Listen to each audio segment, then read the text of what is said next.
नमस्कार दोस्तों, कैसे हैं आप सब। आशा है माता लक्ष्मी की कृपा से सभी सुखी संपन्न होंगे और अपने जीवन में उन्नति कर रहे होंगे। आप सभी का स्वागत है हमारे चैनल पर। छाया ग्रह राहु व्यक्ति की कुंडली में किस स्थान पर इसका बड़ा असर पड़ता है। ये बहुत अधिक शुभ प्रभाव भी देते हैं, बहुत ज़्यादा व्यक्ति के जीवन को ये तरक्की देते हैं। लेकिन यदि ये कुंडली के चौथे घर में है तो फिर ये व्यक्ति का थोड़ा सा नुकसान भी करते हैं। समझदारी से अगर चलेंगे तो उतना समस्या नहीं आती है। आइए जानते हैं जिन लोगों की कुंडली के चौथे घर में राहु छाया ग्रह या क्षुद्र ग्रह कहलाते हैं होते हैं, उनका कैसा जीवन होता है, उन पर क्या प्रभाव पड़ता है, इसका विस्तार से जानेंगे। आगे बढ़ने से पहले माता लक्ष्मी के सभी भक्त, माता लक्ष्मी को चाहने वाले भक्त चैनल ज़रूर सब्सक्राइब करें और इस वीडियो को लाइक और शेयर करें तथा कमेंट बॉक्स में जय महालक्ष्मी अवश्य लिखें।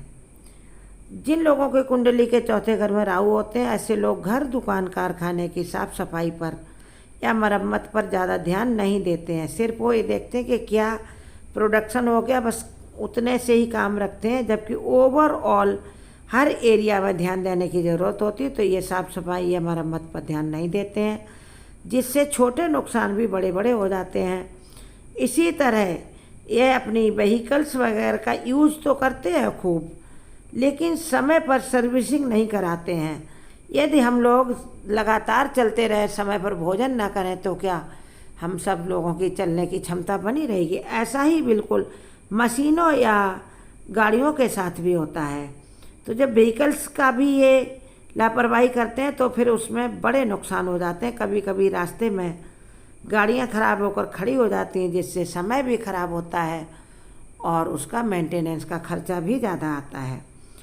और ऐसे लोग समाज और रिश्तेदारों के कामों में हमेशा देर से अपनी स्थिति दर्ज करते हैं, यानी कहीं कोई काम काज है तो वहाँ लेट पहुँचेंगे। ये राहु के चौथे उसमें घर में होने का प्रभाव होता है। इस कारण उनको फिर मान सम्मान नहीं मिल पाता है। मान लो कहीं जाना था, सबसे पहले पहुँचना था, मान लो कोई ऐसा निमंत्रण है जहाँ पंगत में पहले आपको ही बैठना था और आप वहाँ लेट पहुँचे, इसका मतलब है कि राहु आपके चौथे कुंडली के चौथे घर में बैठे हुए हैं, जिस वजह से ऐसा कुछ हो रहा है। इसलिए और समय से खाना पीना भी नहीं मिल पाता है। इस कारण शारीरिक परेशानी फिर बन जाती है और फिर वो बनी रहती है, या पेट के रोगों का व्यक्ति शिकार हो जाता है। ऐसे लोगों का पेट जो है वह गड़बड़ रहा करता है, पाचन क्रिया संबंधी इन्हें परेशानी बनी रहती, क्योंकि इनके नियमितता नहीं रहती, कामों में रेगुलरिटी नहीं रहती है और मेंटेनेंस की तरफ ध्यान नहीं देते हैं। तो अपने शरीर की तरफ भी मेंटेनेंस का ध्यान नहीं देते हैं। शरीर भगवान ने दिया है, मेंटेनेंस करना है, तो ये राहु के चौथे घर में होने का असर है। राहु के प्रभाव से ऐसे लोग अपने फायदे की बात भी मानने के लिए तैयार नहीं होते। किसी दूसरे के विचार को भी बिना उस पर सोचे समझे, बिना उसके प्रभाव देखे तुरंत ही नकार देते हैं, जिससे अपना ही नुकसान करते हैं। राहु जिनके चौथे घर में होता है, ऐसे लोग अपनी माता को भी ठीक से सम्मान नहीं देते हैं, ना माता के प्रति अपने कर्तव्यों का पालन करते हैं, जिससे माँ की नाराज़गी का भी इन्हें असर सहना पड़ता और माँ का आशीर्वाद नहीं मिलता। तो वैसे भी जीवन में इनके दुख आ ही जाते हैं। राहु इनके जीवन में फिर दुखों को अट्रैक्ट करते हैं। इसलिए बड़ी समझदारी से रहिए। अगर राहु चौथे घर में है तो फिर एक समझदार किसी अच्छे ज्योतिषी से मिलिए और उसका उपाय ढूंढिए। राहु का बुरा असर दूर करने के लिए मैं कुछ उपाय बता रही हूँ, जिनको आप ध्यान दें तो शायद आप उन प्रभावों से बच जाएं। लेकिन लक्षण मैंने बता दिए, अगर ऐसा कुछ आपके साथ होता तो समझो राहु चौथे घर में है। उपाय सुनिए ध्यान से। अपनी माँ से जुड़े सभी कर्तव्यों का ठीक से पालन करें, उनकी बातें सुनें, क्योंकि माँ है जिसने आपको 9 महीने कोख में रखने के बाद जन्म दिया, सेवा शुश्रूषा की, आपको बड़ा किया। तो आप जिस लायक हैं, जिस योग्य हैं, उतना माँ के लिए अवश्य करें। उस जो कर्तव्य एक पुत्र के माँ के लिए होते हैं, ज़रूरी नहीं आप पैसे से सेवा करें, अरे हाथ पैर से मन से 2 बात मीठी बोलकर 2 बात अच्छे से बैठकर बतला लो, उससे भी माँ की सेवा और उसके कर्तव्य का पालन होता है। साफ सफाई पर पूरा ध्यान दें, कोई चीज़ टूट फूट थोड़ी सी होती है तुरंत उसकी मरम्मत पर ध्यान दें, नहीं तो फिर आपका राहु का या चौथे घर का असर बढ़ता रहेगा।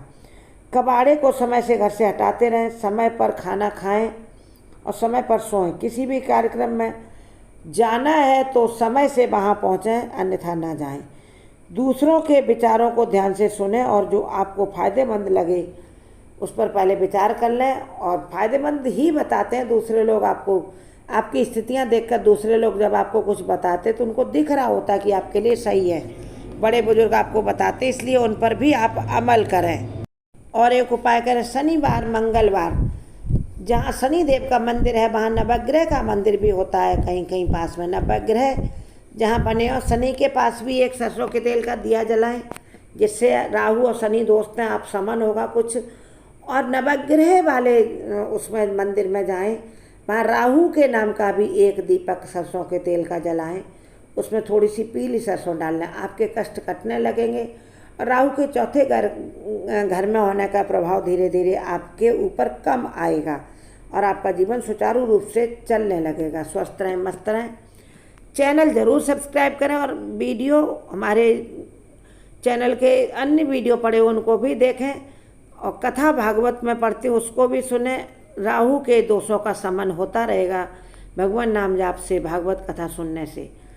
और मेरी यही कामना है कि आप अपने जीवन के लक्ष्यों को निर्धारित करें, उनको प्राप्त करने के लिए आगे बढ़ें। जो उपाय बताए गए उनको करें।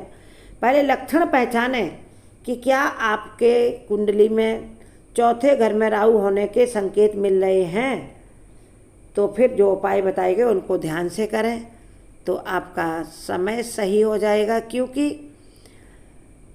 ग्रह नक्षत्रों का जो असर होता है ना, वो पूर्ण रूप से तो कोई काट नहीं सकता है, लेकिन जब हम छोटे मोटे उपाय जो उसके अनुकूल होते हैं, जिससे ग्रह नक्षत्र थोड़े अनुकूल हो जाते हैं, यानी उतने प्रतिकूल नहीं रहते हैं, थोड़े से सूदिंग हो जाते हैं, यानी हमें फेवर करने लगते हैं। एकदम तो अनुकूल नहीं हो जाएंगे, लेकिन काफ़ी असर कम हो जाता है। इसलिए अपने जीवन में सबसे पहले तो कुछ नियम अपनाएं। राहु उनसे बहुत प्रसन्न होते हैं जो नियम से चलते हैं जीवन में और अपने समय अपने सभी काम समय से करते हैं, समय पर भोजन करते हैं, समय पर सोते हैं, समय पर जागते हैं, स्नान करते हैं, पूजा भजन करते हैं। ऐसे लोगों से राहु थोड़ी दूरी बना कर रखते हैं। हम एक और वीडियो डालेंगे कि राहु किस उपाय से एकदम आपकी चुटकी बजते आपकी कुंडली में सही होंगे, उसको भी आप देखना। जुड़े रहे चैनल से। जय माता लक्ष्मी कमेंट बॉक्स में अवश्य लिखें।